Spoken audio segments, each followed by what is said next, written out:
Bismillahirrahmanirrahim. Assalamualaikum warahmatullahi wabarakatuh. Pecinta dunia mistis dimanapun Anda berada, selamat datang di channel Kiblara. Kuatkan iman, kuatkan akidah, jaga sholat. Alhamdulillah, pada kesempatan yang baik ini, saya ini sekarang sedang berada di sebuah makam. Makamnya ini cukup tua ya, bahkan sudah puluhan tahun, bahkan sudah ratusan tahun ya, sudah ratusan tahun. Buat pecinta dunia mistis dimanapun Anda berada, jangan lupa untuk tekan tombol subscribe, komen, like, dan share-nya ke teman-teman kalian. Oke, pecinta dunia mistis dimanapun Anda berada, sekarang saya sudah bersama dengan narasumber kita malam hari ini, dengan Pak Nein ya, selaku cucu atau keluarga dari makam-makam yang ada di belakang kita ini, dan pastinya selalu ditemani dengan Kiblara. Nah, untuk Pak Nein, sedikit cerita mungkin sejarah tentang makam yang ada di sini, itu sudah usianya berapa tahun itu Pak Nein? Kalau cerita bapak saya di sini dulu tahun 45 tempat penampungan orang-orang perang. Oh, tahun 45. Iya. 45 itu kan memang Indonesia ini sedang ini ya, ibarat merdeka. Iya, 1945 Indonesia iya, merdeka. Dalam ceritanya begitu. Iya. Jadi tuh daerah ini masih rawa-rawa sekitarnya nih. Paling tinggi tanah ini udah paling tinggi buat penampungan orang yang sakit. Iya. Kebetulan kong saya itu beton sebagai orang sakit dia ngobatin gitu. Oh, gitu. Termasuk dia dalam cerita bapak saya, cerita sama saya, Kong Beton itu asal-usul orang Banten. Asal-usulnya Kong Beton itu. Iya, punya anak namanya Arah, perempuan, Ranim, Erot, bapak saya Nesan, terus Jani, Tepos. Oh, jadi ada 6 anaknya ya? 6 anak. 6 anak. Ya, dikenalnya ini dari dulu dikenal Bulaki Ranim. Bulaki Ranim dulu terkenalnya ya. Terkenalnya sampai sekarang Bulaki Ranim juga. Bulaki Ranim karena juga. itu dia anak laki-laki. Dikenalnya kan anak kesayangan boleh dibilang. Iya. Ketelah anak orang Beton bilang. Oh, gitu. Siapa yang punya anak lanang laki-laki pasti itu manggil bapaknya Beton, bukannya Beton. Bapaknya Ranim gitu. Bapaknya Ranim ya. Jadi ketelah anak namanya. Oke. Dan kalau ini Pak Nein, di belakang kita ini ada berapa makam sih Pak Nein? Kalau yang kita lihat di sini ada 2 makam yang terlihat. Nah, itu apakah ada yang tidak terlihat atau yang sudah rata di sini Pak Nein? Kalau makamnya itu banyak yang rata udah. Banyak yang rata ya. Iya. Oke. Jadi di sini kan selama ini aja lah baru diperhatiin sama saya, dulu masih antepin aja. Oh, gitu. Selama ini nih banyak orang pada mancing, pada jadi saya sering kontrol. Oh, gitu. Dulu waktu yang belum digali danau itu saya sering kontrol.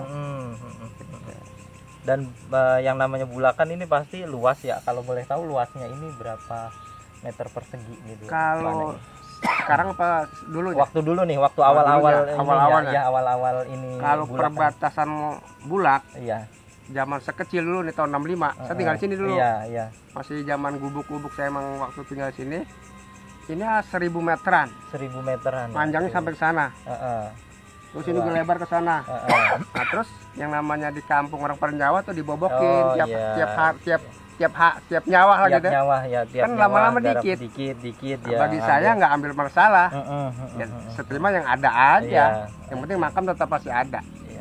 Ini kalau boleh tahu yang 2 makam ini yang kelihatan ini Kong Beton, satu Kong Beton itu makamnya yang mana nih? Ini belakang kita. Dan ini ada juga makam satu di. Ini anaknya Tepos. Oh, anaknya Tepos. Ada lagi ini mantunya. Anaknya namanya bisa Jani. Iya. Terus mantunya namanya Sintet Kuntet, bini Tepos di sini rata. Oh, di sini udah rata. Ya. Termasuk sono juga ada adik saya, empok saya di sono pinggir juga rata juga. Okay. Dan ini pastinya kalau seumpama dilihat dari sejarah, kalau memang dibilang rata udah pasti rata dong. Ini yang Kong Beton juga rata, pasti kuburannya ada. Dulu waktu awal yang ngebatu ini kan udah batu ya? Iya, udah baru. Iya, baru. Nah, itu yang mengetahui siapa anaknya yang dari Bapaknya bapak atau Bapak saya yang ngunjukin. yang ngunjukin. Iya, ini kuburan engkong lo. Heeh.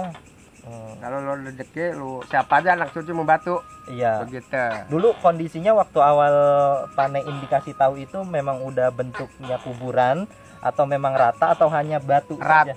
Rata. Tidak ada batu sama sekali. Meskipun ada batu nisan gitu nggak ada. Tidak Papan ada. nggak ada. Nggak ada. Karena memang bener rata gitu ya. Oke ya, jadi pecinta dunia mistis dimanapun Anda berada, itu tadi cerita tentang makam. Dan untuk Ki Blarak tadi sempat rasakan reaksi di awal-awal video tadi. Dan kalau boleh tahu Ki Blarak tadi itu reaksi dari makhluk apa? Dari makhluk ular yang menutupi makam ini, bulak ini. Benar, itu benar. Itu benar. Saya tahu. Ular. Iya. Ularnya itu segede apa atau ukurannya Besar sekali. Besar sekali. Iya, besar sekali. Apa? Oh, sepung kelapa. Jadi ketutup. Ngomong deh. Tinggi. Kalau di diri ini tuh tinggi sekali. Iya. Dan kalau oke, ini untuk yang ular. Panein pernah ngalamin atau pernah ngelihat untuk yang ular menutupi, ibaratnya yang menjaga makam ini?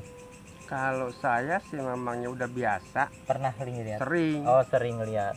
Sering lihat. Terus untuk yang lain yang baru misalnya, atau pernah dengar cerita dari orang yang pernah kesini, oh di sini pernah dengar nggak cerita dari orang-orang kampung sini? Iya. Hampir sebagian tahu. Hampir sebagian tahu. Memang ada ular. Ada ular dan juga ada macan. Ada namanya dulu Bang Saih, tukang nyari ular tuh. Bang Saih, tukang nyari ular. Iya. Nah, dia dari jalan sono no, tempat daerah Jalan Raya tuh. Iya. Dikenalnya Glodogan. Iya. Nah di situ dia nyari ular, dari situ dia. Nah ada macan diikutin kemari. Oh, dulu waktu masih sawah. Masih sawah. Oke. Ada macan di sini, terus berwujud manusia pakai hitam. Oh, pakai seragam hitam, jubah. Dibilangin, udah jangan nyari ular lagi. Iya. Tapi dikasih ular banyak sama dia, laki-laki. Tetap dia masih nyari juga, kan dia patok ular apa waktu itu. Gitu. Titipan aki-aki sini, udah tong jangan nyari ular lagi. Tuh engkong kasih sebanyak-banyaknya, udah batanya nyari ular kan, tetap nyari kan patok ular saya waktu itu di sono no, di kampungan sono no. Gitu. Meninggal langsung orangnya. Dulu lagi namanya Bang Malar. Nyari kodok dia mah. Iya. Dikasih kodok gede banget. Kayak lumpang. Cerita Bang Malar. Iya. Terus ada lagi orang yang cerita lagi pada sering lihat sini Bang, ular, macan. Iya. Ular yang kayak bantal tuh, ngelinding itu. Ular kecil, yang pendek, kecil, buntet. Ular buntet. Ular buntet, kayak bantal guling gitu. Iya, dan memang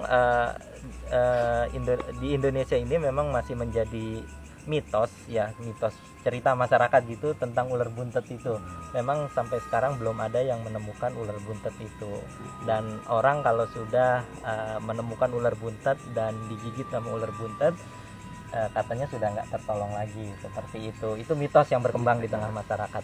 Cinta dunia mistis dimanapun Anda berada, itu tadi cerita dari Panein dan Ki Blarak merasakan juga ada sosok wanita di tengah-tengah danau, dan memang jaraknya nggak jauh ya dari makam sini ya. Seperti itu. Dan kembali lagi ke Panein nih, kalau dilihat dari sekarang ini seiring perkembangan zaman, ini tanah-tanah sudah mulai digarap oleh perumahan-perumahan ya Panein. Iya. Kalau dilihat nih sudah mulai menipis nih makamnya. Sudah mepet. Gitu. Iya, gitu. Kalau untuk Panein dah, ibaratnya sikapnya Panein gimana nih untuk menjaga atau merawat makam ini Panein? Kalau saya kan sebenarnya ini berhubungan kepunyaan ahli waris. Saya betul memang cucunya. Iya. Walaupun ada juga masih punya saudara misan, namanya Untung. Untung anaknya Memang Tepos. Iya.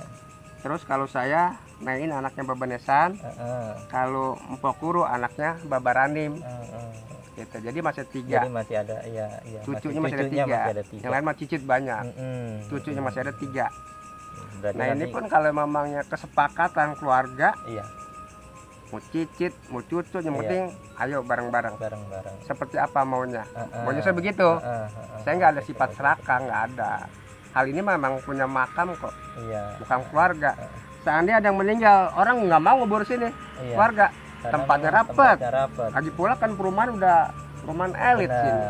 Benar ya, kalau kita lihat ini memang sekelilingnya udah dikelilingi oleh perumahan Iya gitu. Jadi memang kalau dilihat dari sisa Bulakan ini sekitar ada berapa meter sih? Kurang lebih 300 meter kurang lebih ya, dari yang 1000 ya, sisa dulunya 1000 sisa 300. emang luas, semua orang Iya, tahu ini bukannya baru saya ngomong, sebagian orang tahu gitu. Dan memang kalau dilihat dari beberapa pohon sini, Pak Nein mungkin pernah mengalami kejadian atau tahu tentang pohon-pohon mana yang paling tua di sini, pohon mana yang paling tua? Kalau yang saya tahu ini pohon johar. Pohon johar itu. Sejak saya kecil 65 udah ada.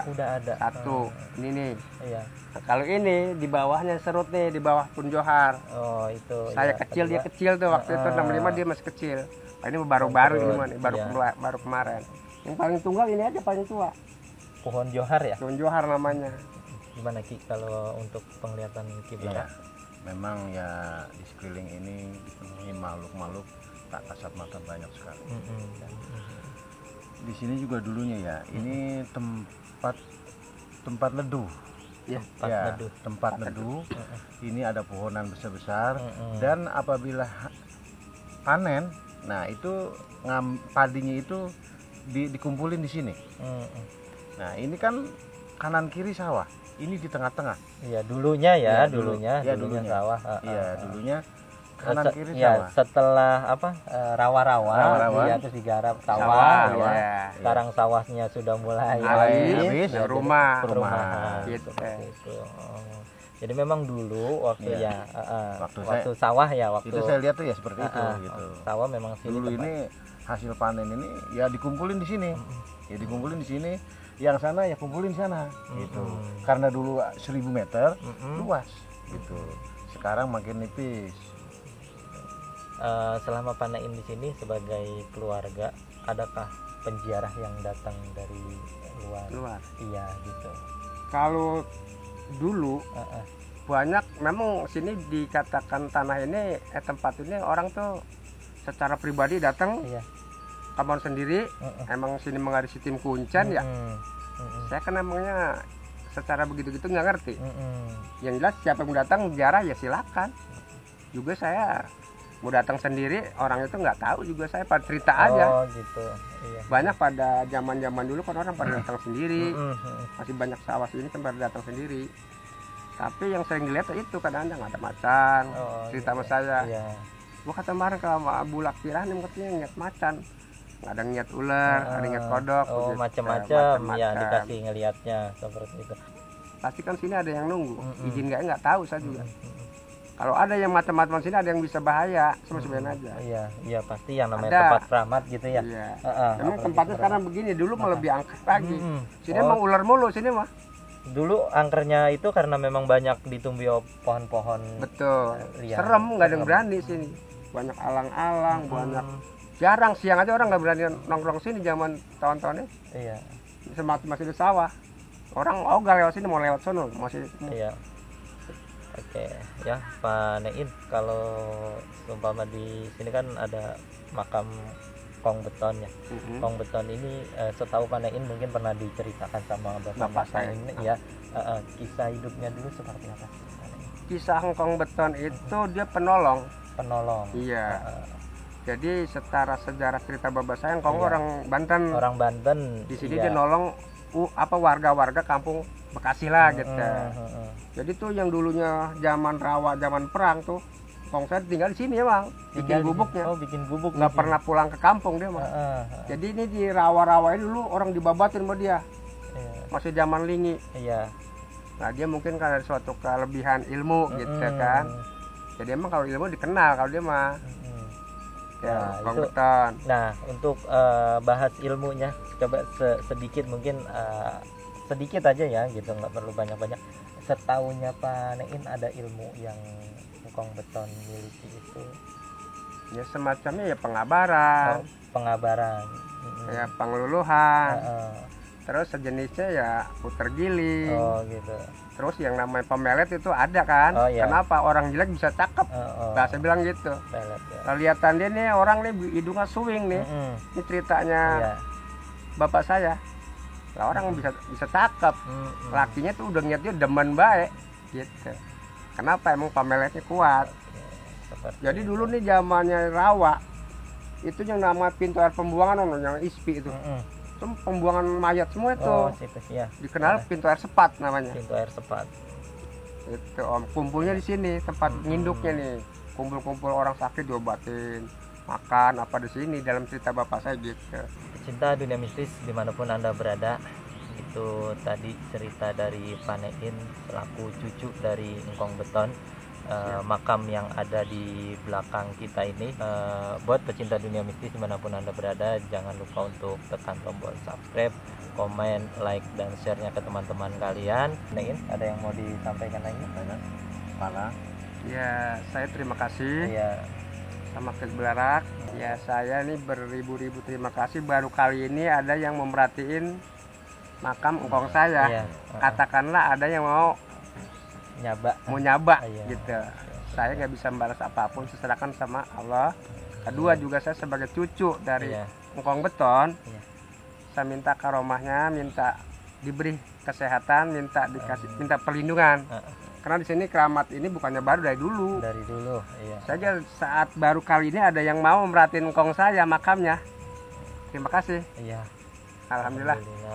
Ya, buat pecinta dunia mistis dimanapun Anda berada, terima kasih sudah menyaksikan video kami dari awal hingga akhir. Kurang lebihnya mohon maaf. Mudah-mudahan ada hikmah yang bisa diambil atau pelajaran yang bisa diambil dari ceritanya Panein selaku keluarga dari Engkong Beton, makam yang ada di belakang kita. Akhir kata, kurang lebihnya mohon maaf. Wabillahi taufiq wal hidayah. Wassalamualaikum warahmatullahi wabarakatuh.